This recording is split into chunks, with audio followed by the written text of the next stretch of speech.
Bon, je sais pas, des fois, tu sais, on écrit des trucs sur Twitter, on se dit, pourquoi je l'ai fait, quoi, hein? Là, j'ai parlé d'un possible NXT Japan, il y en a, ils me sont tombés dessus comme ça. Bon, bah voilà, bon, je vais vous expliquer tout ça en vidéo, c'est tout, hein, c'est parti, 15 minutes pour. Allez, salut tout le monde, j'espère que vous allez bien et bienvenue chez Cody. Moi, ça me fait plaisir de refaire une petite vidéo, un peu débat, un peu d'actualité. Tout simplement un 15 minutes pour, 15 minutes pour vous parler d'un sujet. Et aujourd'hui, je voulais vous parler tout simplement d'un possible, pourquoi pas, là on n'est même pas au-delà des rumeurs, hein, là c'est des spéculations, d'un possible NXT Japan, pourquoi pas, et pourquoi pas l'idée avec comme représentant numéro un tout simplement un certain Kota Ibushi. Ça vient tout simplement d'un de mes tweets que j'ai fait où je rebondissais sur une news qui est sortie en tout cas d'une interview de Kota Ibushi qui aurait dit tout simplement du côté de Puroresu Flow que Kota Ibushi a déclaré que si WWE le laissait créer et entraîner la prochaine génération de talents au Performance Center tout en ayant des matchs de haut niveau, il irait certainement chez WWE. Et je remercie bien entendu l'ami Trafalgar Lariate qui a mis en avant cette news. Il y a également Global Catch, en tout cas tous les sites de news en ont parlé et ça tombait bien à peu près avec ce que j'avais dit parce que lors du mercredi en compagnie de Guillaume quand il était intervenu dans l'émission, vous d'ailleurs vous pouvez le faire tous les mercredis si vous voulez discuter avec moi de l'actualité du catch, surtout n'hésitez pas à venir en live. Et donc du coup avec Guillaume dans la discussion j'avais dit moi je sais pas pourquoi j'ai l'impression que Kota Ibushi il est à la recherche d'un dojo, ça c'est sûr, hein, c'est sur sa chaîne YouTube vous pouvez voir les vidéos des démarches etc à la recherche d'un endroit où il pourrait entraîner du monde et il a dit ouvertement sur plein de réseaux sociaux que lui il aimerait créer un dojo pour créer les nouvelles stars, les nouveaux catcheurs du futur. Et ce qui est intéressant c'est que moi pour moi un gars comme Kota Ibushi il peut pas faire un dojo juste pour faire un dojo, voilà. Après, j'ai l'impression que s'il fait un dojo, automatiquement, il sera lié avec quelqu'un. Un peu à la manière d'un Lone Storm peut-être, hein. Il y a des dojos comme ça de plusieurs catcheurs qui sont plus ou moins liés avec certaines promotions. Lone Storm, on sait que il y a beaucoup de catcheurs de Lone Storm qui ont été sur le circuit après parce que bah, Lone Storm, c'est voilà, ça veut dire quelque chose pour le catch américain d'avoir été entraîné par Lone Storm. C'est vraiment pas rien. Là, je me dis que si quelqu'un sort du dojo de Kota Ibushi, automatiquement, il y a pas mal de monde qui seront, voilà, qui seront intéressés par lui. Et comme on sait ses derniers échanges avec New Japan Pro Wrestling, ça me surprendrait que des catcheurs qui sortent de son dojo aillent vers New Japan par exemple. Après ça peut servir à d'autres dojos et c'est pour ça que moi l'idée de pourquoi pas que Kota Ibushi travaille, imaginons que son dojo devienne le Performance Center mais version NXT Japan, ça serait une pour moi, ça serait plutôt une bonne idée parce qu'on sait que l'idée principale de Triple H depuis très longtemps, c'était de créer des NXT un peu partout. Dans le monde pour pouvoir avoir les meilleurs talents pour, voilà, pour la promotion pour WWE. On sait également bien entendu que tout ça a été un peu mis de côté depuis que Vince McMahon avait décidé de tout arrêter, NXT UK etc, etc. Après quand il est revenu en tant que main booker Triple H, moi personnellement je me disais je pense que ça va être le retour de NXT plus ou moins comme on a connu, on l'a vu avec NXT 2.0 qui est redevenu le NXT on va dire or, voilà on va dire, mais en tout cas un NXT un peu plus qu'on connaissait un peu plus par rapport à ce qu'était NXT 2.0 et donc du coup je me suis dit bon je pense que Triple H va vouloir rebalancer cette histoire de NXT Afrique, NXT Amérique du Sud, NXT Europe, NXT Asie. Donc voilà, donc c'est pour ça donc il y a ça et je me suis dit mais si tu peux avoir Kota Ibushi en tant que leader de ton Performance Center japonais et de temps en temps l'utiliser pour avoir quelques matchs et tout, ça serait vraiment pas bête de la part de WWE et d'après ce qu'on sait en tout cas, d'après les interviews qu'on a lues de Kota Ibushi serait très intéressé par pourquoi pourquoi pas, là il parle du Performance Center américain, mais pourquoi pas avoir un Performance Center asiatique et que Kota Ibushi soit en même temps catcheur de temps en temps pour faire des Dream Match. Donc ça serait plutôt intéressant, moi je trouve que ça serait une idée bien cool. Et il y a plusieurs personnes, pas tous, hein, voilà, il y a quelques personnes qui me sont tombées dessus avec vraiment aucun, aucune explication sur leur avis en fait. Dans tous leurs commentaires, c'est juste non, c'est nul, faut pas faire. Voilà, mais ils expliquent pas pourquoi. Moi, c'est ça que j'aime bien dans le débat, c'est quand tu expliques un avis. Là, il y a aucune explication dans leur avis, c'est juste non, c'est nul, il faut pas faire, machin.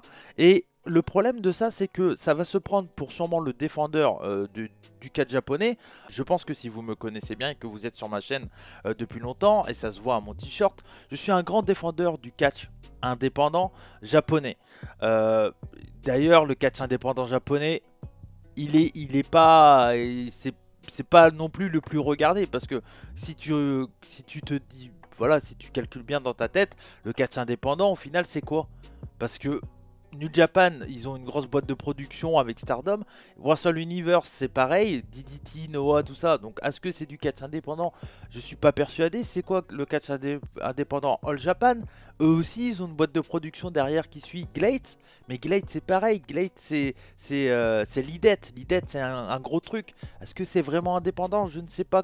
Je ne sais pas trop de quoi on parle, en tout cas en ce qui concerne le catch japonais. Alors il y a sûrement des promotions, je sais pas, comme Freedoms, je sais pas, toutes les promotions japonaises de Joshi, Marvelous, etc.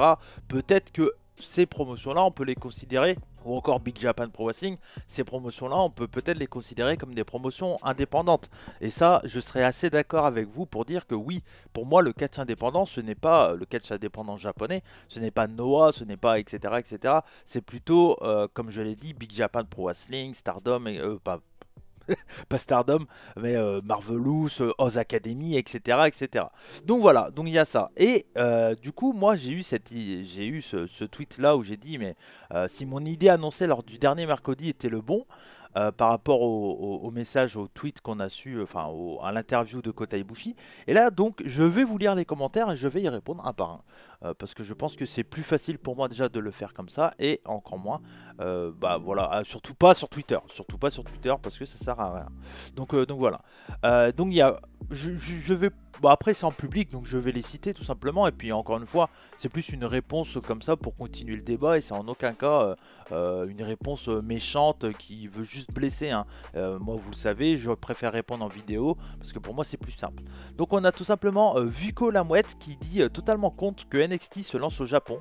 Ibushi ou pas, pour moi le plan WWE avec NXT partout dans le monde, ça va foutre la merde.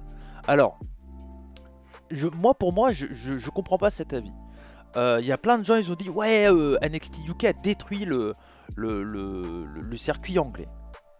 Je sais pas si vous regardez actuellement le circuit anglais, mais il y a plein de catcheurs qui sont les stars du circuit anglais qui ont jamais fait NXT UK. Comme ça là, OGMO, Charles Crowley, Dan Moloney l'a fait un peu, mais il est revenu assez vite. Mais il y a plusieurs noms comme ça qui n'ont pas fait NXT UK et qui sont au top du circuit anglais. Donc déjà ça pour moi c'est pas vraiment une explication. Encore une fois, je trouve que le tweet il est un peu vide personnellement, parce que ça va foutre la merde. Non, pourquoi il y a peut-être des catcheurs japonais qui en fait veulent pas faire du catch japonais, mais veulent avoir un circuit plus WWE. Je pense également que pour moi, des catcheurs qui sortiraient d'un NXT Japan, ça serait pas des catcheurs qui travailleront comme le catch japonais. Ça sera des catcheurs qui travailleront comme le circuit US, avec sûrement un style très japonais, parce que NXT UK, il y avait un côté très NXT version américaine, mais avec vraiment voilà un style, un look très british. Il suffisait de voir tout simplement que dans NXT UK, il y avait le Heritage Cup qui était un principe très UK avec des matchs à round, etc., etc. Donc moi je pense qu'ils sont largement capables de de faire les choses bien, faire vraiment un bon mélange entre le catch japonais et le catch à la WWE. Je parle même pas du catch américain parce que même le catch WWE et le catch américain est différent pour moi. Je trouve tout simplement que s'il y aurait un NXT qui sortirait du Japon ou de l'Asie, je pense qu'il serait capable de faire un truc vraiment très intéressant. Donc voilà, donc ça c'est mon avis sur ce premier tweet. Le deuxième c'est Amaury qui dit perso pas favorable à NXT Japan. Ok, t'es pas d'accord, mais dis-moi pourquoi Amaury. En plus je sais que tu suis beaucoup ma chaîne, et ça je t'en remercie, mais explique-moi pourquoi. Parce que pour moi, s'il y a un NXT Japan, ça veut dire beaucoup de choses. Ça veut dire que déjà le circuit japonais réintéresse WWE, ce qui n'est plus du tout le cas à l'heure actuelle, tout simplement parce que WWE n'est plus du tout diffusé au Japon. Et il suffit de voir lors des années 2000 etc. Quand il y avait des tournées ou des shows télé, moi je me souviens d'un au Budokan Hall je crois, des shows télé de WWE, le public japonais aime beaucoup le produit WWE et je pense que même eux ne vont pas voir un produit comme Noah, New Japan, All Japan, etc. Comme ils vont voir un produit comme WWE. Mais je pense clairement que moi, WWE est capable de faire un produit, on va dire, très WWE avec en même temps des touches un peu japonaises. Et même s'ils se foirent en soi, c'est pas grave.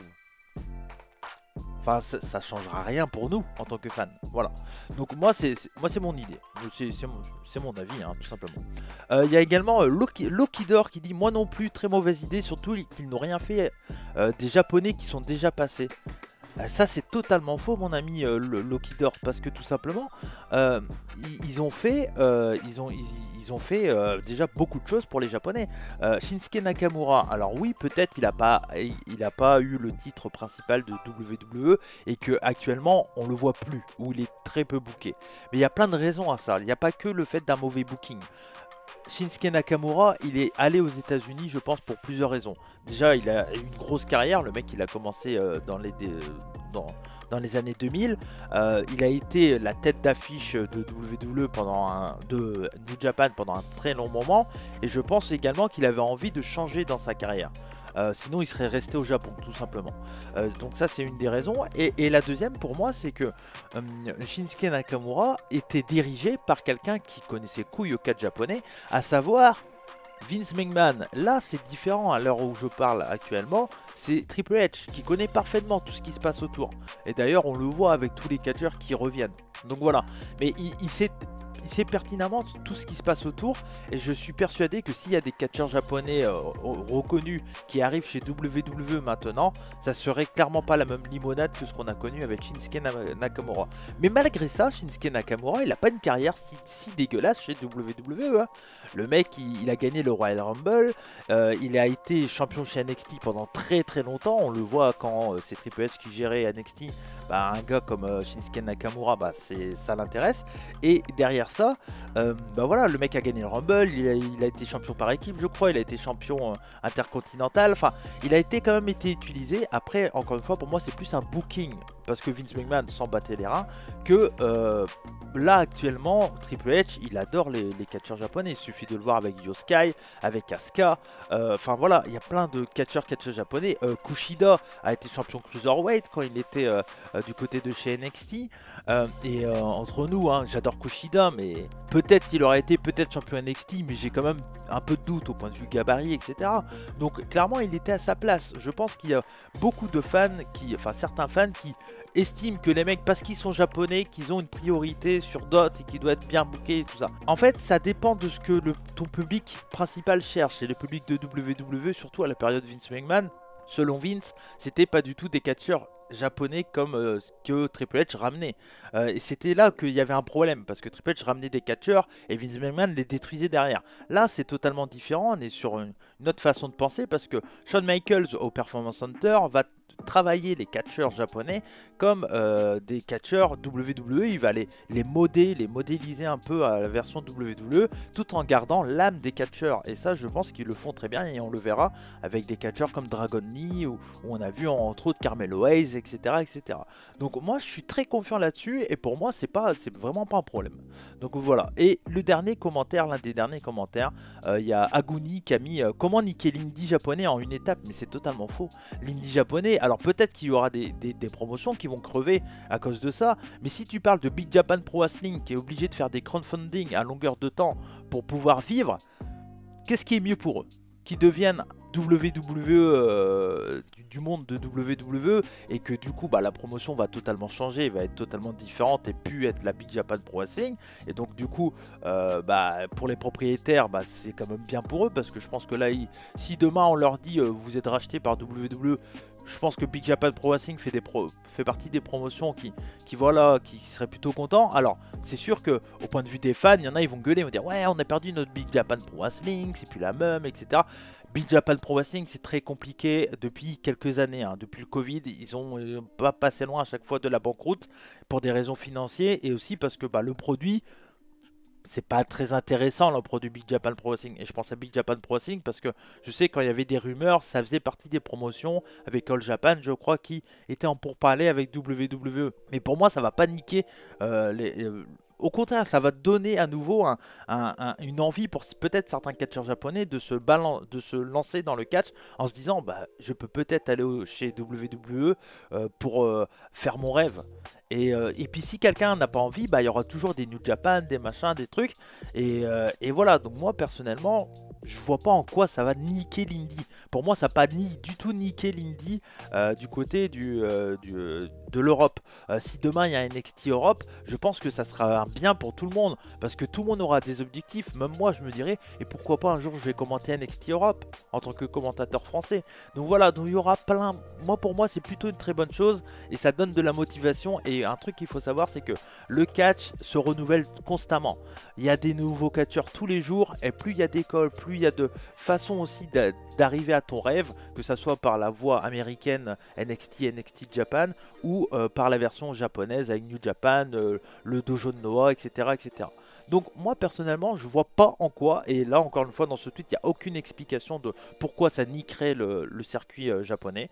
Si vous avez des explications, n'hésitez pas à me le dire dans les commentaires, tout en restant poli bien entendu. Donc voilà, et le dernier commentaire, c'est Stéphane Leaf qui dit c'est une des conséquences que ça aura, mais je pense surtout que ça sera un gros flop, car si NXT Japan est comme aux US, ça marchera pas le catch au Japon, et aux US c'est vraiment pas la même chose. Alors c'est totalement pas la même chose, mais déjà le catch WWE, le catch américain n'est pas la même chose déjà, donc ça c'est déjà un premier point. Et derrière ça sera un gros flop, je suis pas persuadé, parce que les Japonais adorent le catch américain, le catch WWE américain, donc ils aiment beaucoup.